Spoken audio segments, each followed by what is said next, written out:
Maya se tenait devant l'imposant bâtiment de verre, ses baskets usées grinçant sur les marches de marbre tandis qu'elle se balançait nerveusement d'un pied sur l'autre. L'annonce froissée dans sa main moite promettait plus d'argent en un mois qu'elle n'en avait gagné au cours des 6 derniers mois réunis. Besoin d'aide-soignant pour hommes handicapés. Excellente rémunération. Discrétion requise. Les mots lui avaient littéralement sauté aux yeux lorsqu'elle les avait lus dans le journal local 3 jours plus tôt, et la voilà maintenant sur le point de se lancer dans ce qui pourrait être soit son salut, soit sa plus grande erreur. Le trajet en ascenseur jusqu'au Pantouz sembla interminable, chaque étage marquant un pas de plus loin de sa zone de confort. Maya aperçut son reflet dans les portes en acier poli et lissa rapidement ses cheveux noirs indisciplinés, regrettant de ne pas pouvoir s'offrir de meilleurs vêtements pour cet entretien. Les frais médicaux de sa mère avaient épuisé leurs économies, et le petit appartement qu'elle partageait devait être expulsé dans 2 semaines. Ce travail, aussi étrange soit-il, représentait leur seul espoir de survie dans un monde qui semblait déterminé à les entraîner dans le naufrage. Lorsque les portes s'ouvrirent enfin, Maya se retrouva face à une femme d'une 50aine d'années à l'air sévère, impeccablement vêtue d'un uniforme blanc impeccable. « Vous devez être Maya », dit-elle d'une voix imprégnée d'autorité. « Je suis Madame Henderson, l'infirmière en chef de Monsieur Blackwood. Il vous attend dans le bureau. » En traversant l'opulent Pantouz, Maya écarquilla les yeux devant le luxe qui l'entourait, des œuvres d'art originales ornant les murs, des meubles qui lui coûtaient probablement plus cher qu'elle ne gagnerait en une vie, et des baies vitrées offrant une vue imprenable sur les toits de la ville. Ce n'était pas seulement une question de richesse, c'était un tout autre univers. Adrian Blackwood était assis dans son fauteuil roulant derrière un imposant bureau en acajou, et Maya en resta bouche bée en le voyant. Malgré son immobilité, il possédait une présence imposante qui emplissait toute la pièce. Ses cheveux noirs étaient parfaitement coiffés, sa mâchoire nette et définie, et ses yeux, d'un bleu perçant, semblaient la transpercer. À 32 ans, il était plus jeune qu'elle ne l'aurait cru, et d'une beauté ravageuse, si bien qu'elle prit soudain conscience de son apparence négligée et de ses mouvements nerveux. « Mademoiselle Thompson, dit-il d'une voix grave et douce comme la soie, Madame Henderson m'informe que vous êtes intéressée par le poste. » Maya hocha la tête, doutant que sa voix reste ferme. Elle se prépara à ce moment, répétant ce qu'elle allait dire, mais rien n'aurait pu la préparer à l'intensité de son regard ni à la façon dont son cœur sembla s'emballer lorsqu'il prononça son nom. « Je vous préviens, ce n'est pas un rôle d'aidant ordinaire. J'ai eu 17 assistants ces 2 dernières années, et aucun n'a tenu plus d'1 mois. J'ai des exigences très précises et je supporte mal l'incompétence ou la pitié. » Maya retrouva sa voix, surprise par son audace face à son regard provocateur. « Je ne suis pas ici pour plaindre qui que ce soit, Monsieur Blackwood. Je suis ici parce que j'ai besoin de ce travail et que je suis prêt à travailler plus dur que tous ceux que vous avez embauchés auparavant. » Une lueur passa dans ses yeux, de la surprise, peut-être, ou de l'intrigue. La plupart des gens se recroquevillaient sous sa présence intimidante ou le traitaient comme un invalide fragile, mais cette jeune femme, avec son désespoir sincère et sa détermination farouche, était tout autre. « Le poste est rémunéré $50 000 par mois, dit-il en observant attentivement sa réaction. Mais cela exige un dévouement total. Tu vivrais ici, serais disponible 24 heures sur 24 et t'occuperais de tous les aspects de mes soins personnels. Cela comprend le bain, l'habillage et l'aide à la mobilité. Serais-tu capable de supporter un tel niveau d'intimité avec un inconnu ? » Le nombre 50 000 résonnait dans l'esprit de Maya comme une cloche d'église, étouffant toute autre pensée. En 1 mois, elle pourrait rembourser les dettes médicales de sa mère, payer le loyer d'une année entière et avoir encore de quoi respirer librement pour la première fois depuis des années. Elle regarda Adrian Blackwood, ce mystérieux millionnaire qui semblait irradier à parts égales le danger et le désespoir, et comprit qu'elle allait entrer dans un monde qu'elle ne pouvait comprendre. « Je peux m'en sortir, dit-elle fermement, même si son pouce accéléra à l'idée de ce que des soins personnels complets pourraient impliquer. Adrian l'observa un long moment, ses doigts tambourinant silencieusement sur la coudoir de son fauteuil roulant. Il y avait quelque chose chez cette fille qui l'intriguait au-delà de son évident besoin d'argent. La plupart de ses assistants précédents étaient des professionnels hautement qualifiés qui l'abordaient avec un détachement clinique, mais Maya Thompson le regardait avec un mélange de nervosité et de curiosité sincère, plutôt qu'avec la pitié ou le dégoût habituel auquel il s'était habitué. « Très bien, » dit-il finalement en appuyant sur un bouton de son bureau. Madame Henderson apparut aussitôt, comme si elle attendait juste devant la porte. « Préparez le contrat standard, mais avec quelques modifications. Mademoiselle Thompson commencera demain. » Tandis que Maya signait le contrat, les mains tremblantes, elle essayait d'ignorer la voix intérieure qui lui murmurait qu'elle commettait une terrible erreur.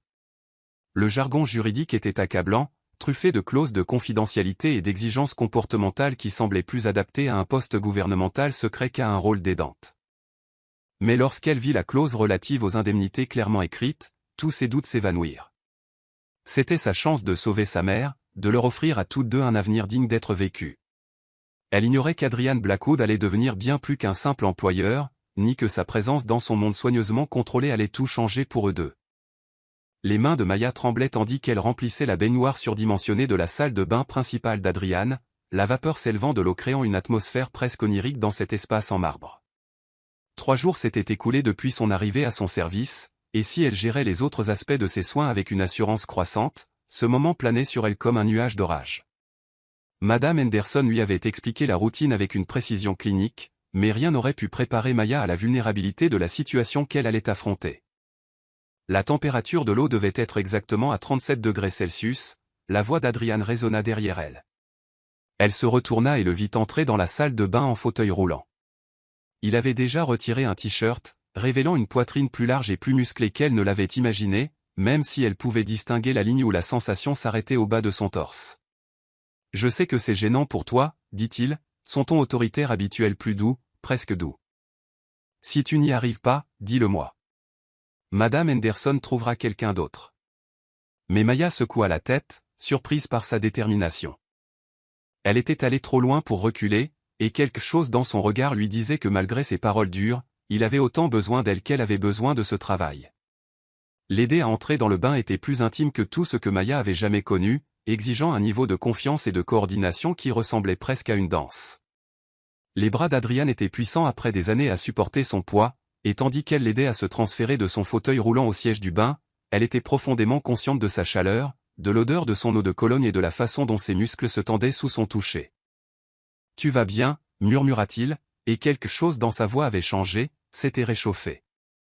Tandis que Maya commençait à lui laver le dos par des mouvements doux et méthodiques, elle remarqua que sa respiration s'était accentuée, que ses yeux se fermaient comme s'ils savouraient non seulement son contact, mais sa présence.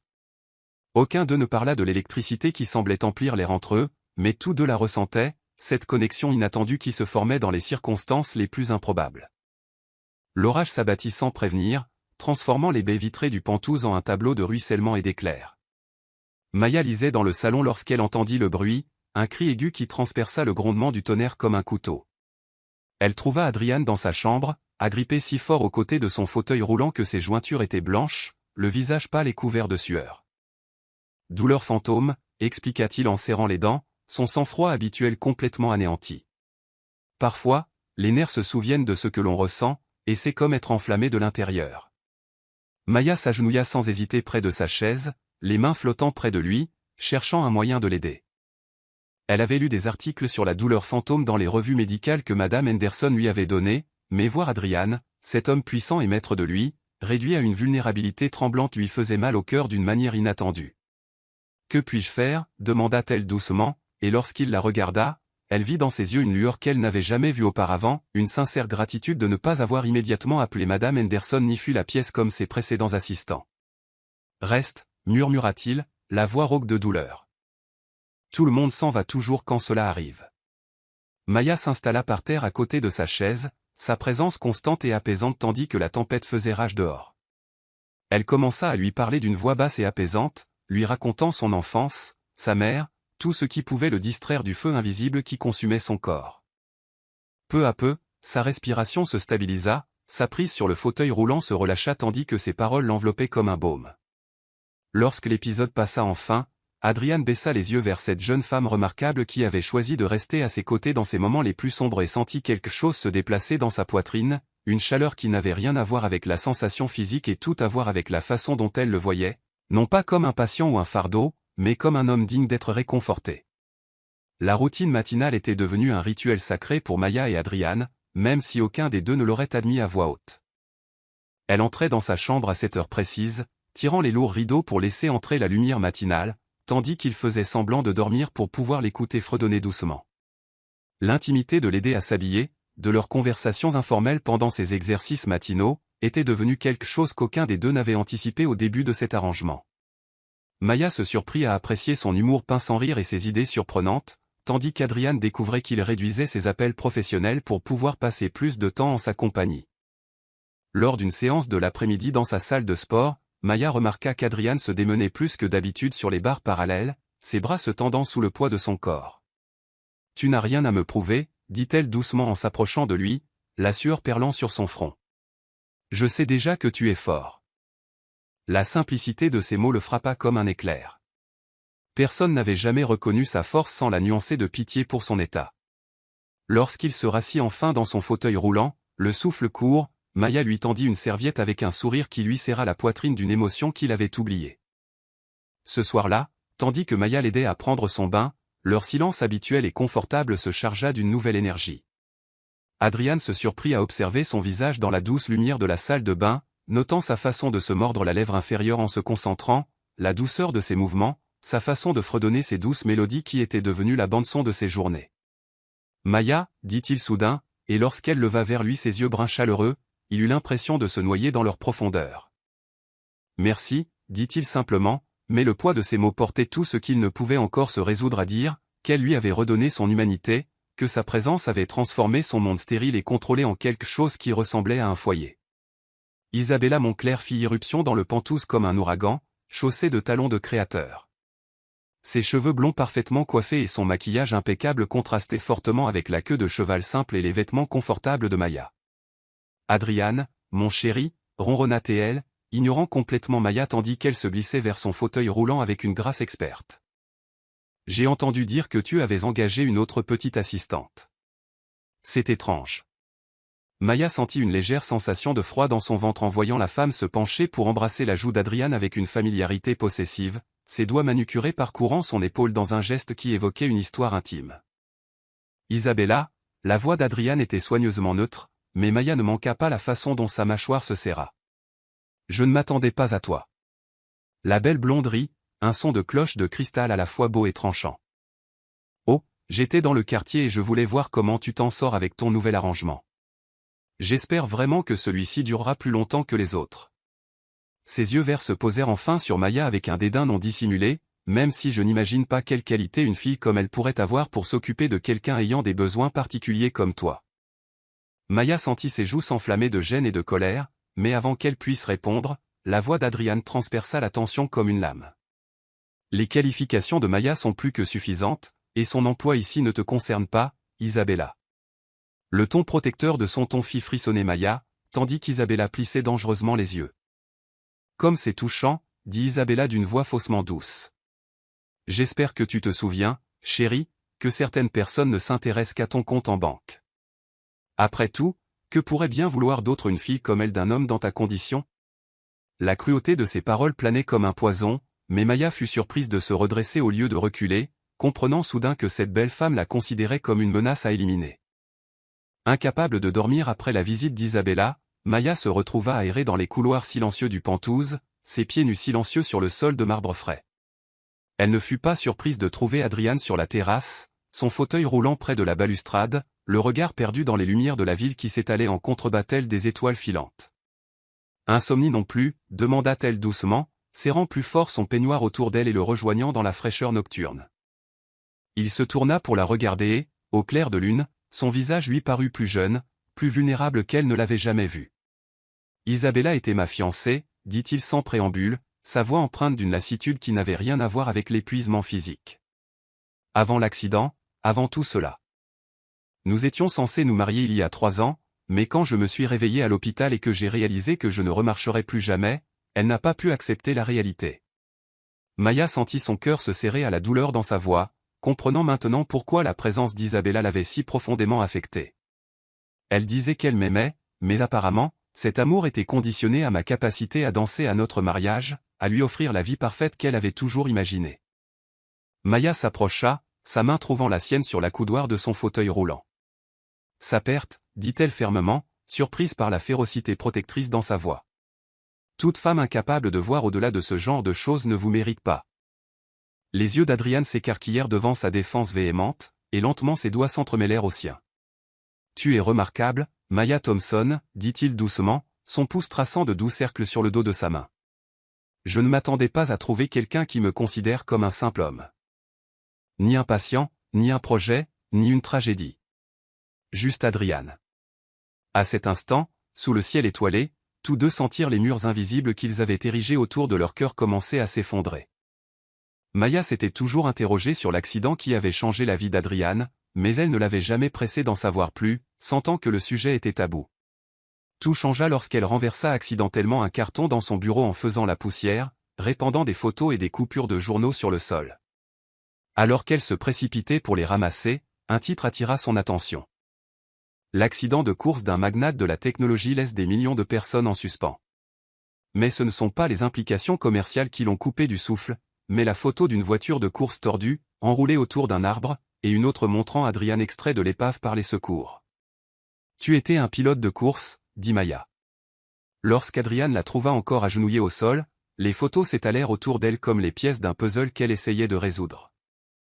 Son visage devint prudemment vide, la même expression qu'il arborait lors des appels professionnels lorsqu'il refusait de révéler ses pensées. « J'étais bien des choses avant l'accident », dit-il doucement en rapprochant son fauteuil roulant de l'endroit où elle était assise. « J'étais imprudent, arrogant, convaincu d'être invincible. J'ai repoussé toutes mes limites, pris tous les risques, vécu comme si rien ne pouvait me faire de mal. La course n'était qu'une façon de plus de prouver que j'étais intouchable. » Tandis qu'Adriane commençait à lui raconter cette nuit fatidique, la piste glissante, la panne mécanique qui avait fait perdre le contrôle de sa voiture, les mois d'hospitalisation et d'opération et la prise de conscience progressive et dévastatrice que ses jambes ne fonctionneraient plus jamais, Maya se surprit à pleurer l'homme qu'il avait été et la douleur qu'il avait endurée. « Le pire, dit-il d'une voix à peine plus forte qu'un murmure, ce n'était pas de perdre l'usage de mes jambes. C'était de perdre tous ceux qui prétendaient m'aimer, de les voir réaliser qu'Adriane Blackwood en fauteuil roulant n'était pas le prix qu'il pensait gagner. » Quand Maya tendit la main pour lui toucher le visage, ses doigts traçant le contour de sa mâchoire avec une infinie douceur, Adriane se laissa aller à son contact comme un homme privé d'affection sincère. « Tu es toujours le même homme, dit-elle avec férocité. Tu es toujours brillant, fort et digne d'amour. La seule chose qui a changé, c'est que maintenant tu sais qui compte vraiment. » La panne de courant s'est produite pendant l'un des bains nocturnes de Maya avec Adriane, plongeant le Pantouse dans le noir complet. L'éclairage de secours clignotait dans le couloir, mais la salle de bain restait sombre et intime, éclairée seulement par la douce lueur qui filtrait du couloir. Pas de panique. La voix d'Adriane était calme et rassurante dans l'obscurité. Le générateur de secours allait bientôt se mettre en marche. Mais Maya ne paniquait pas, au contraire. L'obscurité semblait comme un cocon les enveloppant, créant un monde qui n'existait que pour eux deux. « Je n'ai pas peur », dit Maya doucement, les mains toujours fermes, tout en continuant à lui laver les épaules.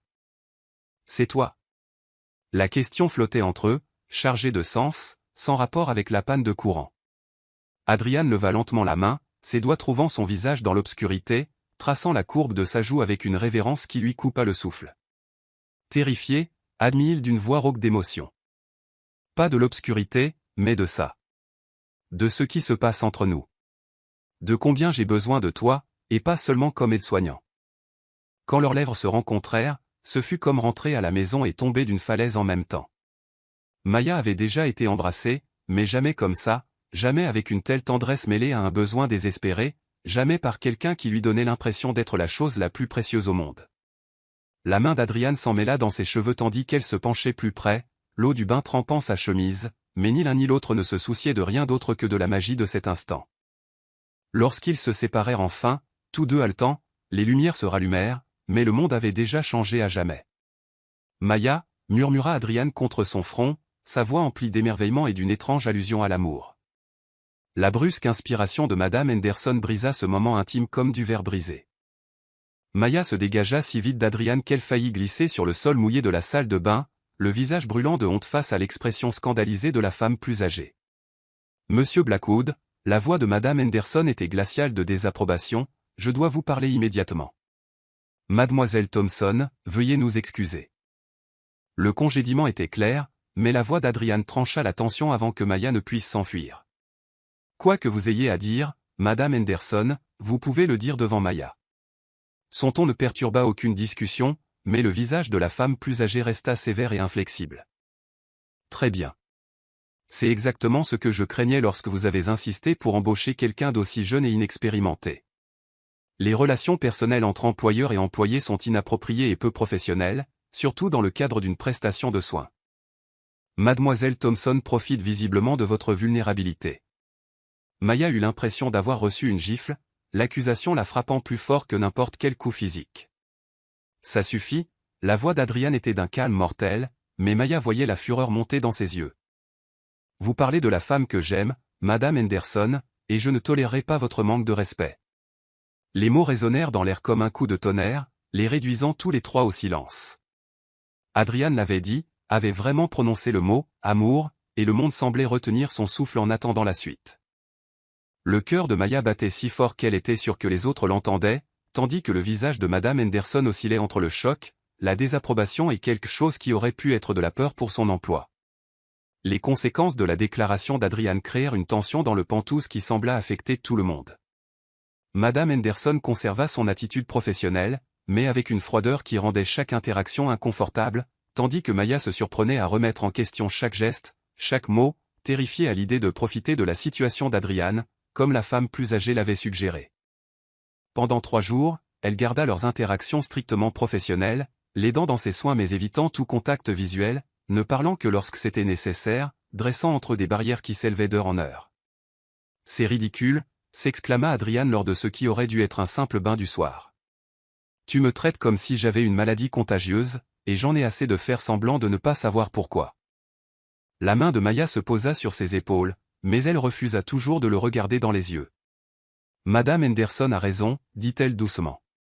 Toute cette situation est inappropriée.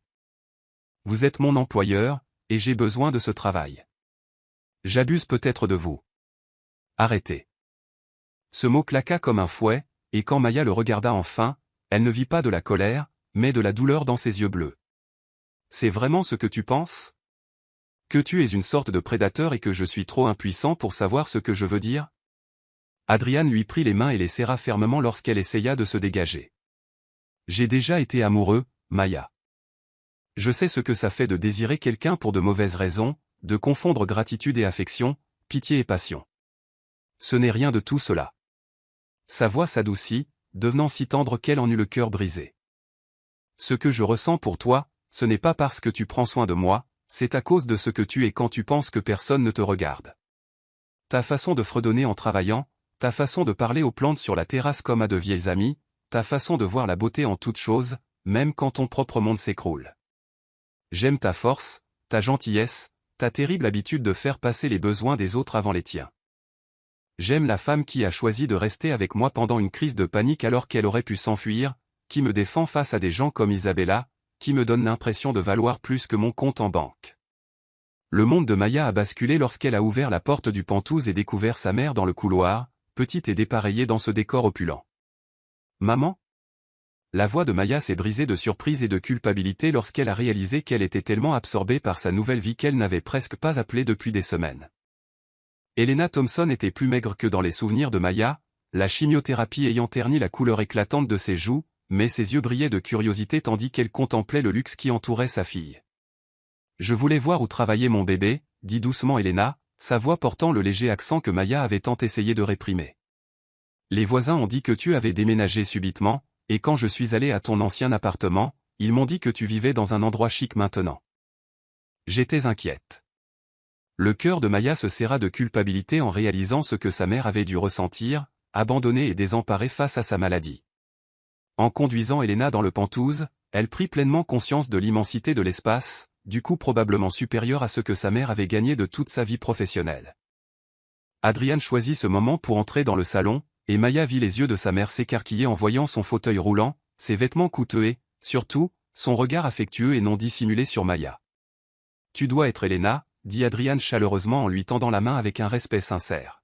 « Maya parle constamment de toi. »« Je suis Adrian Blackwood. » Helena lui serra la main avec précaution, son instinct protecteur visiblement activé tandis qu'elle examinait cet homme riche qui employait sa fille. « C'est une bonne fille, ma Maya, » dit Helena prudemment. « Elle travaille dur, elle l'a toujours fait. J'espère que tu l'apprécies. » Le ton protecteur de sa voix fit chauffer les joues de Maya, mais Adrian sourit, comprenant exactement ce qu'Helena voulait dire. La visite d'Helena força Maya à affronter les mensonges qu'elle racontait à sa mère et à elle-même sur sa situation. Au dîner, tandis qu'Elena s'émerveillait devant la nourriture chère et l'élégance des tables, elle commença à poser des questions pointues auxquelles Maya avait de plus en plus de mal à répondre. « Alors, tu vis ici à plein temps? Dans ce palais? En quoi consiste exactement ce travail d'aide-soignante, Mija ?» Le regard entendu de sa mère indiqua à Maya qu'Elena ne croyait pas à la version édulcorée des événements qu'elle lui présentait. « Je m'occupe des besoins personnels de Monsieur Blackwood, dit Maya prudemment, mais les sourcils levés d'Elena suggéraient qu'elle avait saisi la formulation prudente. Et il te paie assez pour t'offrir des vêtements de créateur et des bijoux coûteux. Elena désigna le délicat collier qu'Adrian avait offert à Maya la semaine précédente, un cadeau qu'elle avait oublié porter. La main de Maya se porta à la gorge, réalisant l'image que sa mère devait avoir de la situation, une jeune femme désespérée vivant soudain dans le luxe avec un homme riche et handicapé. Adrian, qui observait discrètement l'échange, prit soudain la parole. « Madame Thompson, je crois qu'il y a quelque chose que vous devez savoir. Je suis amoureux de votre fille, et même si j'espère que vous approuverez notre relation, je tiens à ce que vous compreniez que la position de Maya ici ne dépend pas de ses sentiments pour moi. Elle pourrait me rejeter complètement et garder un emploi aussi longtemps qu'elle le voudrait. » L'honnêteté de sa déclaration stupéfia les deux femmes et les réduisit au silence. Elena observa son visage un long moment, à la recherche d'un signe de tromperie ou de manipulation, tandis que Maya sentit son cœur s'arrêter en l'entendant déclarer ses sentiments si ouvertement à sa mère. Elena Thompson n'avait pas vécu 62 ans et élevait seule sa fille sans développer un sens aigu pour décrypter les véritables intentions des autres. Au cours des 2 jours suivants, elle observa Adrian et Maya interagir avec le regard perçant d'une mère protégeant son enfant, à l'affût de signes de manipulation, d'inégalité ou de fausses promesses. Ce qu'elle découvrit la surprit au contraire. Elle vit l'attitude d'Adrian s'adoucir à l'arrivée de Maya, son respect sincère de ses opinions, sa soumission à ses désirs, même sur des détails, malgré son habitude de commander à tout le monde. Lors d'un moment d'intimité, alors que Maya préparait le déjeuner, Elena confronta directement Adrian. « Ma fille a pris soin de tout le monde toute sa vie, » dit-elle en s'installant dans le fauteuil en face de son fauteuil roulant, avec cette attitude pragmatique qui l'avait aidé à survivre à des décennies de difficultés. Son père, mourant. Moi, quand le cancer est revenu. Elle n'a jamais eu personne pour prendre soin d'elle, elle n'a jamais eu le luxe d'être jeune, folle et amoureuse. Si tu joues avec ses sentiments, si c'est un jeu de riche pour toi, je trouverai un moyen de te détruire qui n'a rien à voir avec l'argent ou le pouvoir. Adrian soutint le regard féroce d'Elena sans sourciller, percevant l'amour protecteur derrière ses menaces. Je ne ferai jamais de mal à Maya, dit-il doucement. C'est la première personne qui m'a regardé et qui n'a vu qu'un homme, pas un projet, un compte en banque ou une figure tragique à critiquer. Elle m'a redonné une vie que j'ignorais même avoir perdue. La question n'est pas de savoir si je suis assez bien pour elle, je sais que je ne le suis pas. La question est de savoir si tu me donneras une chance d'essayer de devenir digne de son amour. Elena observa son visage un long moment, voyant la vulnérabilité derrière son air confiant, la dévotion sincère dans son regard lorsqu'il parlait de Maya. Lentement, malgré elle, elle commença à croire que ce couple improbable avait peut-être trouvé quelque chose de vrai l'un chez l'autre. La conversation sur leur avenir a commencé naturellement un soir où Maya aidait Adrian dans sa séance de kinésithérapie. « As-tu pensé à ce qui se passera après la fin de ton contrat » demanda-t-il, même s'ils savaient tous deux que les termes initiaux de leur accord étaient devenus caducs depuis des semaines. Maya marqua une pause pour compter ses répétitions, ses mains soutenant toujours ses bras tandis qu'il travaillait le haut de son corps.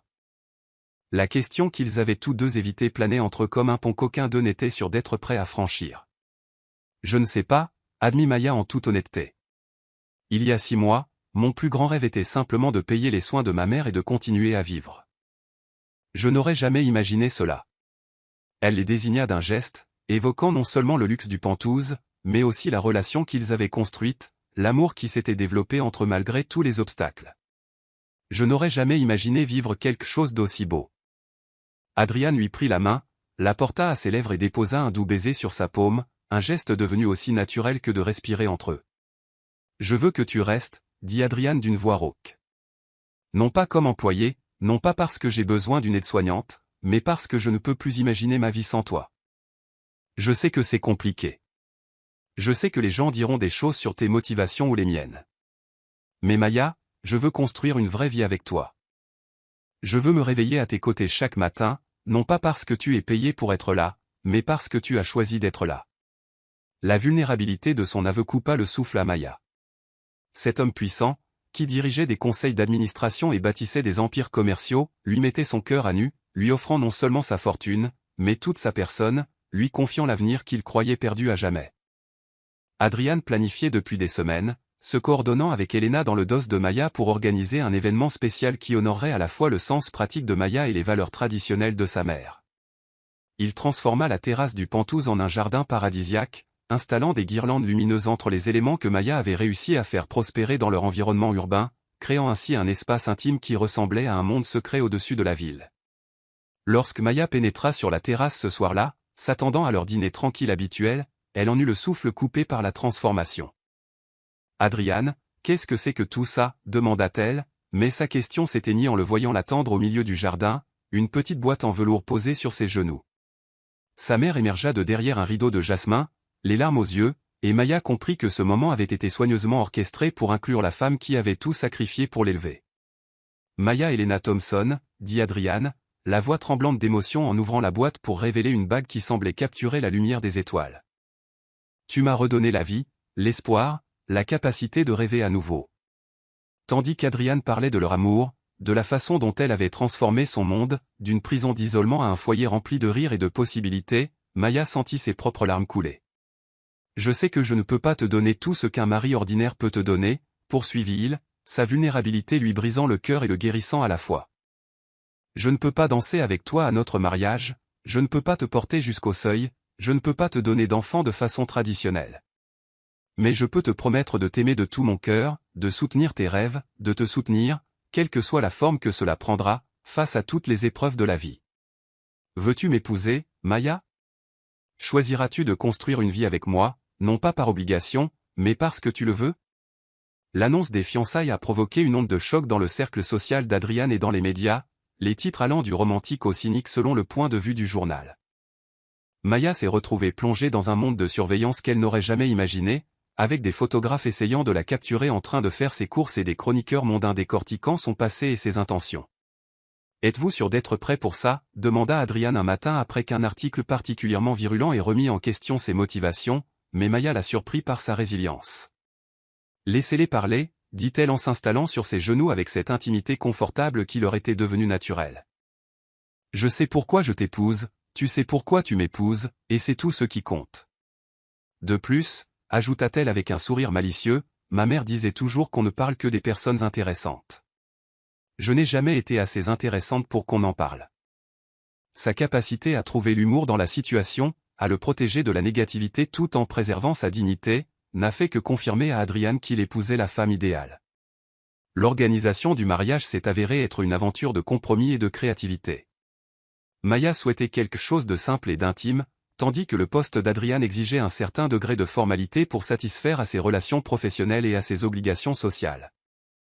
Ils trouvèrent un terrain d'entente en organisant une cérémonie dans le jardin aménagé en terrasse du Pentouz, en compagnie d'un petit groupe d'amis proches et de la famille, suivi d'une réception plus importante dans la salle de bal de l'immeuble pour les associés d'Adrian. Elena se lança dans les préparatifs avec enthousiasme, ayant enfin l'occasion de participer à l'organisation du mariage qu'elle n'aurait jamais cru voir de son vivant, tandis que Maya tombait amoureuse de l'idée de créer une célébration à l'image de leurs deux personnalités. Le jour du mariage de Maya s'annonça clair et lumineux, un soleil printanier traversant les fenêtres du Pentouz tandis qu'Elena aidait sa fille à se préparer pour la cérémonie. La robe de mariée qu'ils avaient choisie ensemble était élégante par sa simplicité, une soie fluide qui bougeait magnifiquement, que Maya soit debout ou assise à côté du fauteuil roulant d'Adrian, avec des perles délicates qui reflétaient la lumière comme des étoiles dispersées. « Tu ressembles à une princesse, Mija » murmura Elena, les larmes aux yeux, en attachant autour de son cou le collier de perles de la grand-mère de Maya, cet héritage familial complétant une tenue à la fois intemporelle et parfaitement adaptée à la femme qu'était devenue Maya. En bas, dans son bureau, Adrian peinait à serrer son nœud papillon, ses mains tremblantes, inhabituellement, sous l'intensité de la journée. Son témoin, Marcus, qui lui était resté fidèle pendant l'accident et ses suites, l'aida à défaire le tissu récalcitrant tout en lui prodiguant des encouragements de dernière minute. « Je n'arrive toujours pas à croire que tu fasses ça, » dit Marcus avec un sourire. « Il y a 6 mois, tu étais persuadé que tu mourrais seul, entouré de rien d'autre que des contrats commerciaux et du matériel médical. Regarde-toi, sur le point d'épouser une femme qui te regarde comme si tu avais accroché la lune. » Au début de la cérémonie, Maya apparut à l'entrée de la terrasse telle une vision, et Adriane sentit son souffle se couper. Elle s'avança vers lui avec grâce et détermination, sans quitter son visage des yeux, et à cet instant, il comprit ce que l'on entendait par « le temps qui s'arrête ». Elena marchait aux côtés de sa fille, toutes deux rayonnantes de joie et d'amour. Lorsqu'elles rejoignirent Adriane, Elena plaça la main de Maya dans la sienne, murmurant une bénédiction en espagnol qui les fit toutes les trois fondre en larmes. Les vœux qu'elles échangèrent étaient personnels et sincères, écrits séparément mais pourtant parfaitement complémentaires. Adriane parla de l'espoir qu'il avait trouvé dans le sourire de Maya, de la découverte que l'amour ne résidait pas dans les capacités ou les incapacités de son corps, mais dans la connexion entre deux âmes qui avaient trouvé l'âme sœur. Les vœux de Maya firent couler les larmes de tous les yeux dans le jardin. Elle promit d'aimer non seulement l'homme qu'il était, mais aussi celui qu'il était en train de devenir, d'être sa partenaire dans la construction d'une vie qu'aucun d'eux n'avait osé rêver possible. Lorsqu'ils s'embrassèrent mari et femme, le petit groupe éclata d'applaudissements, mais Maya et Adriane étaient absorbés l'un par l'autre, scellant une promesse mûrie depuis des mois. Adriane avait planifié leur lune de miel avec le même souci du détail qu'il mettait dans ses projets professionnels, mais avec une touche de romantisme supplémentaire qui surprit même Maya. Au lieu d'une station balnéaire traditionnelle, potentiellement difficile d'accès, il leur avait réservé un séjour dans une villa privée à la montagne, avec une vue imprenable, un aménagement entièrement accessible et suffisamment d'intimité pour qu'ils puissent vivre comme des jeunes mariés, sans la pression du regard du public. Le premier matin de leur mariage, Maya s'est réveillée dans les bras d'Adriane et s'est émerveillée de la nature, de la justesse de leur appartenance. Leur journée se rythmait par des matinées tranquilles, de longues conversations sur la terrasse de la villa surplombant la vallée, et des soirées consacrées à planifier leur avenir commun. Adriane regardait Maya s'épanouir dans l'air de la montagne, son rire plus libre que jamais, sa beauté naturelle sublimée par l'éclat d'une femme véritablement, pleinement heureuse. De son côté, Adriane se détendit comme il ne l'avait pas fait depuis son accident, la tension constante qu'il ressentait enfin s'apaisant à mesure qu'il apprenait à apprécier son rôle de mari sans se soucier des affaires ni de l'image publique. Un soir, alors qu'ils étaient assis à regarder le coucher de soleil peindre le ciel de nuances d'or et de rose, Maya se blottit sur les genoux d'Adriane avec la satisfaction d'un chat au soleil. « Je n'aurais jamais cru être aussi heureuse », admit-elle doucement, ses doigts traçant des motifs sur son torse.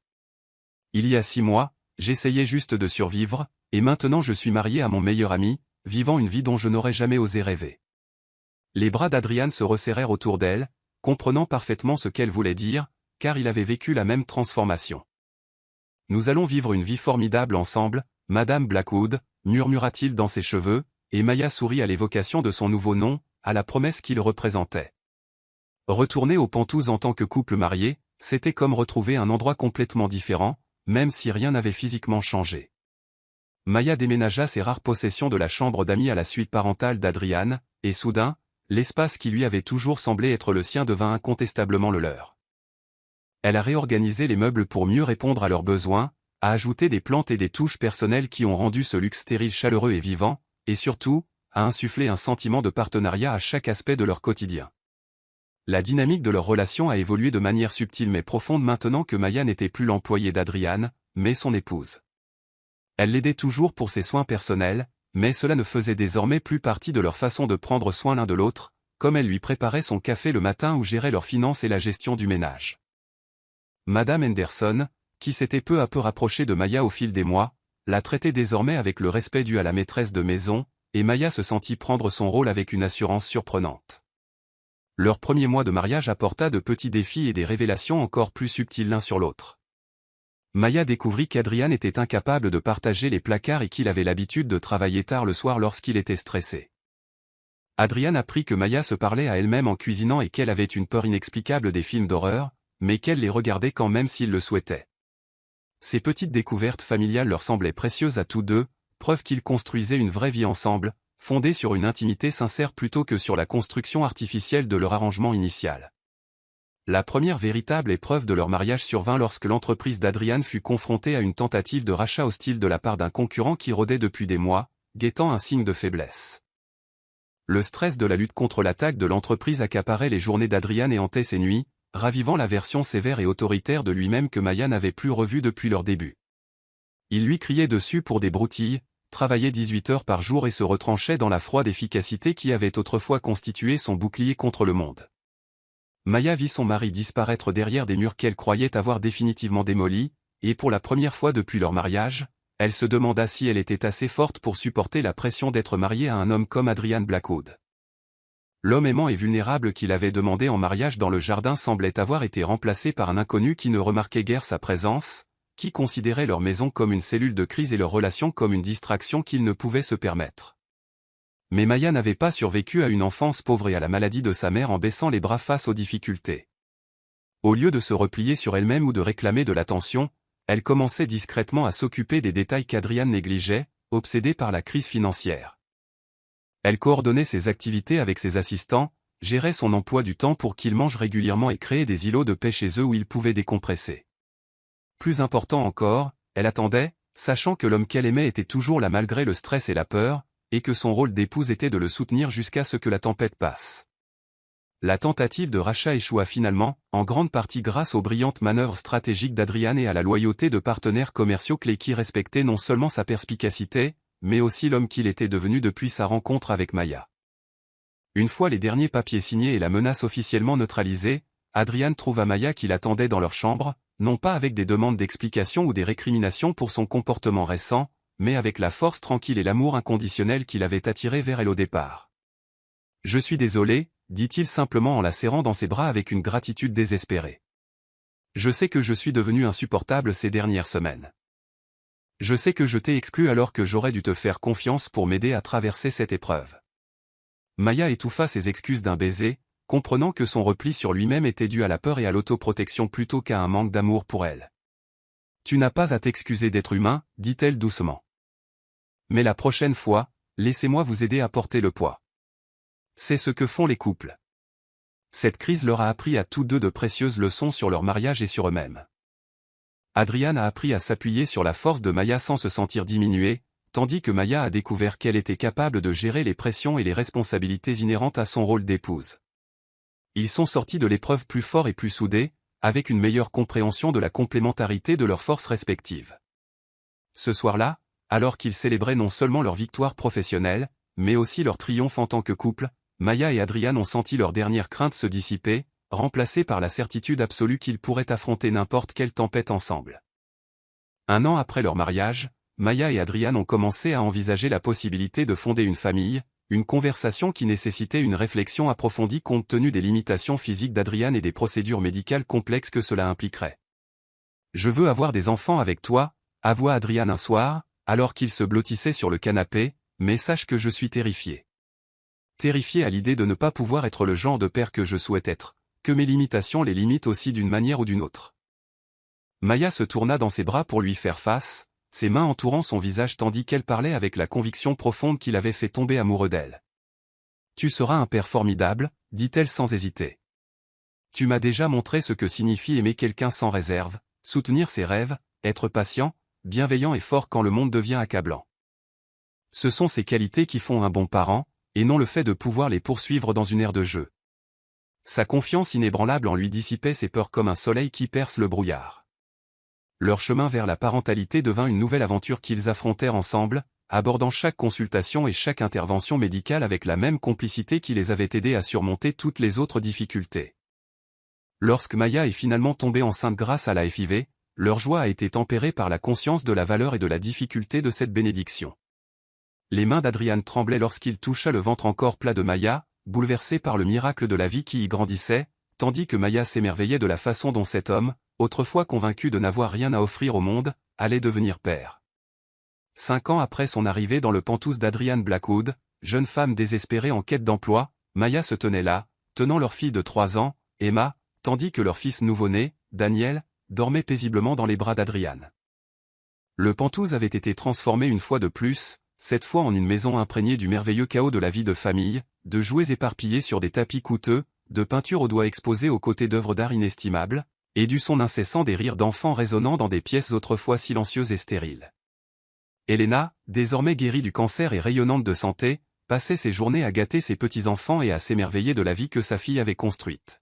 « Tu te souviens ?» dit-elle à Maya un après-midi alors qu'elle regardait Adrian par terre avec Emma, lui apprendre à construire des tours de blocs tandis que Daniel gazouillait joyeusement dans son videur voisin, quand tu pensais qu'accepter ce travail était la décision la plus désespérée que tu aies jamais prise. Maya rit, se souvenant de la jeune femme terrifiée qui avait accepté d'être l'inconnue pour de l'argent, sans jamais imaginer trouver l'âme sœur. Alors que le soir tombait et que les enfants s'endormaient enfin, Maya et Adrian se retrouvèrent seuls sur la terrasse où il avait fait sa demande, désormais agrandie pour accueillir des jeux et un jardin qu'Emma aidait à entretenir. Pas de regret, demanda Adrian en serrant Maya contre lui tandis qu'il contemplait les lumières de la ville, témoins de toute leur histoire d'amour. Maya sourit en repensant au chemin qui les avait menés de la nécessité désespérée à ce bonheur parfait, d'employeur et d'employé à partenaire dans tous les sens du terme. Un seul, dit-elle en se levant pour l'embrasser doucement. Et puis j'ai attendu si longtemps avant de répondre à cette petite annonce. On aurait pu passer encore plus de temps ensemble. Au loin, la ville bourdonnait de la vie de millions de personnes, mais dans leur paradis privé au-dessus de tout, Maya et Adrian avaient tout ce dont ils avaient besoin, l'un l'autre, leurs enfants et un amour qui était passé du début le plus improbable à quelque chose de vraiment extraordinaire.